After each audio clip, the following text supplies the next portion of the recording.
So as I looked at Saddiq Bey's rookie season and looked at the areas where I thought he could improve the most, I kind of stuck with the scoring and his ability to really become an all-around three-level scorer. And that would include adding a mid-range game, a consistent mid-range game, and his off-the-dribble to the rim game, along with his three-point shooting and his post-up game that I highlighted in his strengths.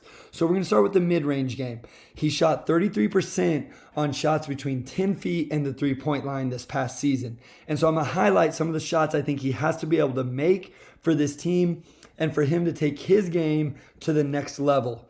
Here we see late shot clock, so it's not going to be an easy shot. I will readily admit this, that some of these shots aren't easy, but they're shots to take him to the next level. This is a tough 1-foot floater. He's a right-handed player jumping off his right foot. If any of you have done that, if you haven't, go try it. It feels very awkward, but this is a shot. That's an open shot. That's a shot we'd like to see him make. Again, this isn't critiques. This is about taking his game to the next level. Now, what I do like as we look at these is seeing him use the ball screens. So here in a ball screen with Jahlil Okafor, he gets to a spot. This is the biggest thing I want to emphasize. He's getting to his spots, and that's huge. He's just got to start making them. So this is in that between 10 feet and the three-point line, little 2-foot floater. That's one you have to make. That's a wide open shot. He's on balance, plenty of time, plenty of space. He's got to put that one in the basket.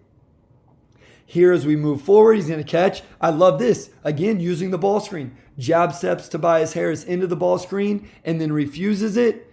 And then the pull-up jump shot. Love this. The footwork's good. Everything's fine. He's just got to make it. Again, it's not an easy shot. If you've played the game, at least for me as a shooter, I hated knowing somebody was coming from behind me. It always kind of messed with my head. So I'm not saying by any means that any of these shots are easy. Again, you'll see one here. I love that he's taking these shots. This is a big time tough shot, but I love that he's able to get to his spot, elevate, and get it off. I just think to see him improve his game, get to the next level as an all-around scorer, as a three-level scorer, these are the shots he has to make. And I want to leave this part of the breakdown on a positive note here with the handoff. So he gets the screen from Grant into the handoff from Plumlee, who does that really well, stops, pulls up, and knocks it down. So I wanted to leave on a positive note there in the mid-range. He does have it. He didn't shoot it at a high rate this past season in his rookie year, but it's something he can work on in the offseason. The second aspect is his off-the-dribble game, and more specifically to the rim whenever he's off the dribble.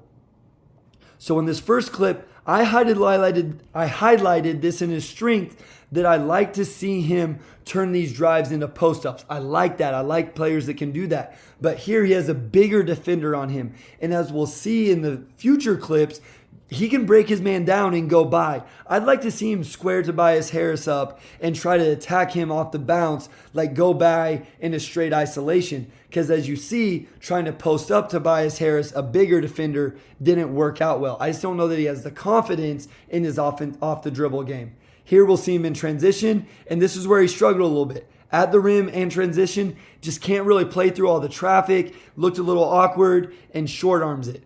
But again, he's going to get to his spots. So here against the Thunder, shot fake, it makes you so quick. If you can be a good shooter, it makes your first step quicker because people have to respect it, gets him off balance, gets him up in the air. He attacks, little Euro, but again, a little awkward, playing through a little contact, and he's not able to finish there off at the rim off the dribble. Again, shot fake, gets the defender to bite a little bit, nice little spin move, gets to the rim, nice little layup here. It all looks good other than the finish. So again, I'm not trying to critique him or say it's some big problem. I would much rather have this where he's getting to his spots, not able to make the shot, than a guy that can make it but that can never get there. He's able to get to these spots. Here again, shot fake on a closeout gives him an advantage. He attacks. Sometimes because he's a big, strong guy, I think he tries to play through contact and bully his way a little too much. I'm not saying he can't do it, but if he's going to, he's got to be stronger with the ball. He's got to play through that contact and finish.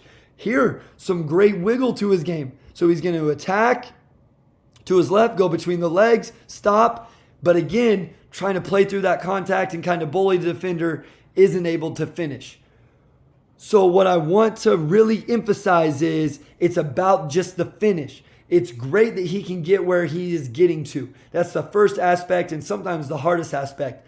What I'd like to see him is finish at a higher level, like we're going to see on these last two clips. So here we do see him attack, and he does play through contact. So I'm not saying that he can't.